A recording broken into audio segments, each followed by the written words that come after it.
So hi friends, welcome back to another video. నేను మీ సునీల్, మీరు చూస్తున్నారు సునీల్ టెక్నాలజీ. సో ఫ్రెండ్స్, మీలో నన్ను చాలా మంది రెగ్యులర్ గా కింద కామెంట్ సెక్షన్ లో కామెంట్ చేసేది ఏంటంటే, సో యమహా MT-125 అనేది మన ఇండియన్ మార్కెట్ లో ఎప్పుడు లాంచ్ చేస్తారు బ్రో, అసలు లాంచ్ చేస్తారా లేదా, లాంచ్ చేస్తే ఏ ప్రైస్ సెగ్మెంట్ లో లాంచ్ చేస్తారు, ఎప్పుడు లాంచ్ చేస్తారని చెప్పేసి కింద కామెంట్ సెక్షన్ లో డైలీ ఎవరికైతే కామెంట్ చేస్తున్నారో, అలాగే ఈ బైక్ గురించి కొంత ఫేక్ న్యూస్ కానీ ఫేక్ వీడియోస్ కానీ సర్క్యులేట్ అవుతుంది అనమాట. సో అందుకే ఒక క్లారిటీ ఇద్దామని చెప్పేసి ఈ బైక్ గురించి ఒక డెడికేటెడ్ వీడియో అయితే షూట్ చేస్తున్నాను. సో ఈ రోజు మనం ఈ వీడియోలో సో యమహా MT-125 అనేది మన ఇండియన్ మార్కెట్ లో లాంచ్ చేస్తారా లేదా, లాంచ్ చేస్తే ఏ ప్రైస్ సెగ్మెంట్ లో లాంచ్ చేస్తారో, సో యూరోపియన్ కంట్రీలో మనకి ఇది అవైలబిలిటీ అయితే ఉంది. సో అక్కడికి ఇక్కడికి మనకి ఎటువంటి డిఫరెన్స్ ఉండే అవకాశం ఉంది.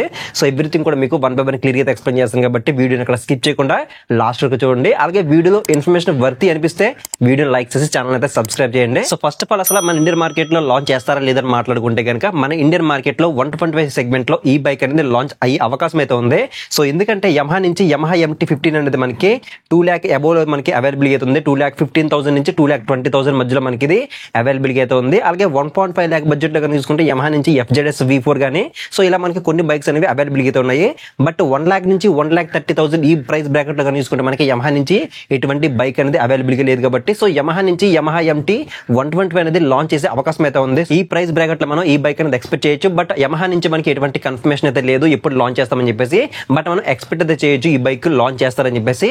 సో యూరోపియన్ కంట్రీలో మనకి ఇది ప్రెసెంట్ అవైలబిలిటీ అయితే ఉంది. సో అక్కడ మనకి ఎటువంటి స్పెసిఫికేషన్స్ అవైలబుల్ ఉంది, అక్కడ ఎటువంటి ప్రైస్ సెగ్మెంట్ లో లాంచ్ చేశారు, మన ఇండియన్ మార్కెట్ వచ్చేసరికి ఎటువంటి ప్రైస్ ఎటువంటి ఫీచర్స్ తో తీసుకొస్తారనే విషయాల గురించి మీకు వన్ బై వన్ క్లియర్ గా ఎక్స్ప్లెయిన్ చేస్తాను. ఫస్ట్ మనం దీని లుక్స్ గురించి మాట్లాడుకుంటే, లుక్స్ పరంగా మనకి సేమ్ యమహా MT-15 బైక్ ఏదైతే ఉందో సేమ్ అదే లుక్స్ తో మనకి యూరోపియన్ కంట్రీలో మనకి యమహా MT-125 అనేది అవైలబిలిటీ అయితే ఉంది. సో మన ఇండియన్ మార్కెట్ లో కూడా మనం సేమ్ లుక్స్ తో మనం ఎక్స్పెక్ట్ అయితే చేయొచ్చు. అండ్ నెక్స్ట్ దీనికి ఇంజిన్ గురించి మాట్లాడుకుంటే 124.5 cc single cylinder 4-stroke 4 valve తో మనకి BS6 ఫేజ్డ్ కంప్లైంట్ కి అప్గ్రేడ్ చేసిన fuel injected liquid cool engine మనకి దీంట్లో అయితే ఆఫర్ చేస్తున్నారు. ఇది మనకి 14.7 bhp పవర్ ని 10,000 rpm దగ్గర అయితే ప్రొడ్యూస్ చేస్తుంది. అలాగే 11.5 Nm టార్క్ ని 8,000 rpm దగ్గర అయితే ప్రొడ్యూస్ చేస్తుంది. సో అక్కడ మనకి లిక్విడ్ కూల్ ఇంజిన్ ఇచ్చారు. బట్ మన ఇండియన్ మార్కెట్ వచ్చేసరికి కంప్లీట్ గా ఎయిర్ కూల్ ఇంజిన్ తో తీసుకొస్తారు. ఎందుకంటే మిగిలిన 125 సెగ్మెంట్ బైక్స్ కి కాంపిటీషన్ ఇవ్వాలంటే ఖచ్చితంగా 1,30,000 బిలియన్ తీసుకురావాలి. లిక్విడ్ కూల్ ఇంజిన్ ఇచ్చారంటే మాత్రం ఖచ్చితంగా దీనికి ప్రైస్ అనేది 1.5 lakh అబౌవ్ అయితే వెళ్తుంది. కాబట్టి ఖచ్చితంగా మనం ఎయిర్ కూల్ ఇంజిన్ మనం ఎక్స్పెక్ట్ చేయొచ్చు. అలాగే పవర్ అండ్ టార్క్ ఫిగర్స్ కూడా మనకి కంప్లీట్ గా మన ఇండియన్ మార్కెట్ వచ్చేసరికి కంప్లీట్ గా చేంజ్ అయితే అవుతాయి. అలాగే నెక్స్ట్ ఇంకా బ్రేకింగ్ గురించి మాట్లాడుకుంటే, అక్కడ మనకి 282 mm డిస్క్ బ్రేక్ అనేది ఫ్రంట్ సైడ్ ఆఫర్ చేస్తే, బ్యాక్ సెక్షన్ లో 220 mm డిస్క్ బ్రేక్ అనేది ఆఫర్ చేస్తున్నారు. మన ఇండియన్ మార్కెట్ వచ్చేసరికి కంప్లీట్ గా సింగిల్ డిస్క్ తోనే వస్తుంది. అలాగే డ్యూయల్ ఛానల్ ABS అనేది తీసుకురారు. మాక్సిమం అయితే సింగిల్ ఛానల్ ABS మనం ఖచ్చితంగా మనం ఎక్స్పెక్ట్ అయితే చేయొచ్చు మన ఇండియన్ మార్కెట్ లోకి. నెక్స్ట్ దీని సస్పెన్షన్ గురించి మాట్లాడుకుంటే, front side 43 mm USD forks అనేవి ఆఫర్ చేస్తే, బ్యాక్ సెక్షన్ లో అడ్జస్టబుల్ మోనోషాక్ సస్పెన్షన్ అనేది ఆఫర్ చేస్తున్నారు.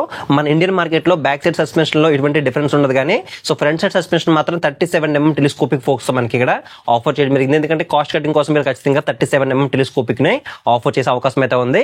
అలాగే నెక్స్ట్ టైర్స్ గురించి మాట్లాడుకుంటే, front side 100/80 17 inch tubeless alloys తో ఆఫర్ చేస్తే, బ్యాక్ సెక్షన్ లో మనకి 140/70 17 ఇంచ్ ట్యూబ్లెస్ అలాయ్స్ తో రావడం జరుగుతుంది. సో టైర్స్ డిపార్ట్మెంట్ లో కూడా మనకి కొంచెం కాంప్రమైజ్ చేసి మనకి ఖచ్చితంగా డౌన్ గ్రేడ్ చేసి మన ఇండియన్ మార్కెట్ లో లాంచ్ అయితే చేస్తారు. అలాగే నెక్స్ట్ దీనికి ట్రాన్స్మిషన్ గురించి మాట్లాడుకుంటే, దీంట్లో కంప్లీట్ గా 6 speed మాన్యువల్ ట్రాన్స్మిషన్ మనకి ఇక్కడ అవైలబిలిటీ అయితే ఉంది. మన ఇండియన్ మార్కెట్ లో 5 speed గేర్ బాక్స్ ని ఆఫర్ చేస్తారు. అలాగే నెక్స్ట్ లైట్ డిపార్ట్మెంట్ నుంచి మాట్లాడుకుంటే, హెడ్ లైట్ అనేది కంప్లీట్ గా LED హెడ్ ల్యాంప్ సెటప్, అలాగే LED DRLs, అలాగే హాలోజన్ బల్బ్ తో మనకి టర్న్ ఇండికేటర్స్ అనేవి ఆఫర్ చేస్తున్నారు. అలాగే టైల్ ల్యాంప్ కూడా మనకి కంప్లీట్ గా LED తోనే ఆఫర్ చేస్తున్నారు. సేమ్ లైటింగ్ సెటప్ మన ఇండియన్ మార్కెట్ లో కూడా మనం ఎక్స్పెక్ట్ అయితే చేయొచ్చు. నెక్స్ట్ దీనికి చాసిస్ ఫ్రేమ్ గురించి మాట్లాడుకుంటే, యమహా MT-15 లో ఏదైతే చాసిస్ ప్రొవైడ్ చేశారో డెల్టా బాక్స్ చాసిస్, సేమ్ అదే చాసిస్ తో మనకి యమహా MT-125 కూడా మనకి అవైలబిలిటీ అయితే ఉంటుంది. అలాగే నెక్స్ట్ దీనికి కన్సోల్ గురించి మాట్లాడుకుంటే, కన్సోల్ అనేది కంప్లీట్ గా ఫుల్లీ డిజిటల్ కన్సోల్ అనేది ఆఫర్ చేస్తారు. బ్లాక్ అండ్ వైట్ కన్సోల్ అనేది ఆఫర్ చేస్తారు. దీంట్లో మనకి regular day to day life లో కావాల్సిన ఫీచర్స్ అన్ని కూడా ఆఫర్ చేస్తారు. అలాగే బ్లూటూత్ సపోర్ట్ గానీ, ఇంకా మనకి USB ఛార్జింగ్ లాంటి సపోర్ట్ కూడా మనకి ఆఫర్ చేస్తారు. అలాగే నెక్స్ట్ వీటి యొక్క డైమెన్షన్స్ గురించి మాట్లాడుకుంటే, దీని యొక్క గ్రౌండ్ క్లియరెన్స్ అనేది 160 mm అనేది ప్రొవైడ్ చేస్తున్నారు. అలాగే క్యాబ్ వెయిట్ వచ్చరికి 142 kgs వెయిట్ తో మనకి ఇక్కడ అవైలబిలిటీ అయితే ఉంది. అలాగే సీట్ హైట్ గురించి మాట్లాడుకుంటే 810 mm అనేది సీట్ హైట్ మనకి దీంట్లో అయితే ప్రొవైడ్ చేస్తున్నారు. సో డైమెన్షన్స్ అనేవి మన ఇండియన్ మార్కెట్ వచ్చరికి కొంచెం మనకి లిటిల్ బిట్ చేంజ్ అయ్యే అవకాశం అయితే ఉంది. అలాగే ట్యాంక్ కెపాసిటీ గురించి మాట్లాడుకుంటే 10 లీటర్ ట్యాంక్ అని మనకి దీనిలో అయితే ఆఫర్ చేస్తున్నారు. సో మైలేజ్ గురించి మాట్లాడుకుంటే, యమహా MT-15 మనకి దాదాపు 50 నుంచి 55 కిలోమీటర్ల మైలేజ్ వస్తుంది అనమాట. సో యమహా MT-125 తీసుకొస్తే ఖచ్చితంగా ఖచ్చితంగా మనం 60 కిలోమీటర్ల మైలేజ్ అనేది ఎక్స్పెక్ట్ అయితే చేయొచ్చు. అలాగే నెక్స్ట్ దీనికి అవైలబిలిటీ కలర్స్ గురించి మాట్లాడుకుంటే యూరోపియన్ కంట్రీలో మనకి ప్రెసెంట్ 3 కలర్ ఆప్షన్స్ లో అవైలబిలిటీ అయితే తీసుకొచ్చారు. సో మన ఇండియన్ మార్కెట్ కోసం కంప్లీట్ గా కలర్స్ కూడా అయితే చేంజ్ అయ్యే అవకాశం అయితే ఉంది. ఇక ఫైనల్ గా దీనికి ప్రైస్ గురించి మాట్లాడుకుంటే యూరోపియన్ కంట్రీలో దీని యొక్క ఎక్స్షోరూమ్ ప్రైస్ అనేది 1,20,000 అయితే లాంచ్ అయితే చేశారు. సో ఇన్సూరెన్స్, రోడ్ ట్యాక్స్ ఇవన్నీ కలుపుకుని అప్రాక్సిమేట్లీ మనకి 1,50,000 వరకు దీనికి ఆన్ రోడ్ అయితే ఉంటుంది. సో మన ఇండియన్ మార్కెట్ కోసం కంప్లీట్ గా ఫీచర్స్ అన్ని డౌన్ గ్రేడ్ చేసి తీసుకొస్తారు కాబట్టి ఖచ్చితంగా మనం 1,00,000 నుంచి 1,05,000 ఎక్స్షోరూమ్ ప్రైస్ లో మనం ఈ బైక్ అనేది ఎక్స్పెక్ట్ చేయొచ్చు. సో ఆన్ రోడ్ కూడా మనకి 1,30,000 బిలోలోనే ఉండే అవకాశం అయితే ఉంది. సో ఆ ప్రైస్ సెగ్మెంట్ లో తీసుకొస్తేనే ఈ బైక్ అనేది క్లిక్ అయ్యే అవకాశం అయితే ఉంది. ఎందుకంటే మనకి 125cc లో మనకి మార్కెట్ లో చాలా బైక్స్ అనేవి అవైలబుల్ గా ఉన్నాయి కాబట్టి సో ఆ బైక్స్ అన్నిటికీ కాంపిటీషన్ ఇచ్చేలా మనకి ఈ బైక్ లాంచ్ చేస్తే మాత్రం ఖచ్చితంగా బెస్ట్ బైక్ అయ్యే అవకాశం అయితే ఉంది. సో ఇది మొత్తానికి అయితే Yamaha MT 125 యొక్క కంప్లీట్ డీటెయిల్స్ ఇది అనమాట. యాజ్ ఆఫ్ నౌ చూసుకుంటే Yamaha నుంచి మనకి ఎటువంటి అఫీషియల్ కన్ఫర్మేషన్ అయితే లేదు. సో వాళ్ళు ఏదైనా కన్ఫర్మేషన్ ఇస్తే కనుక మన ఛానల్ అప్డేట్ అయితే చేస్తాను. సో ఇది ఫ్రెండ్స్ మొత్తానికి అయితే వాళ్ళ వీడియో ఇన్ఫర్మేషన్ వర్తి అనిపిస్తే ఖచ్చితంగా వీడియో లైక్ చేయండి. అలాగే ఛానల్ ని సబ్స్క్రైబ్ చేసి సపోర్ట్ చేసినట్టు ఇలాంటి వీడియోస్ ఇంకా చేయడానికి అవకాశం ఉంటుంది కాబట్టి ఖచ్చితంగా ఛానల్ అయితే సబ్స్క్రైబ్ చేసి సపోర్ట్ చేస్తారని ఆశిస్తూ నెక్స్ట్ వీడియోలో మళ్ళీ కలుద్దాం.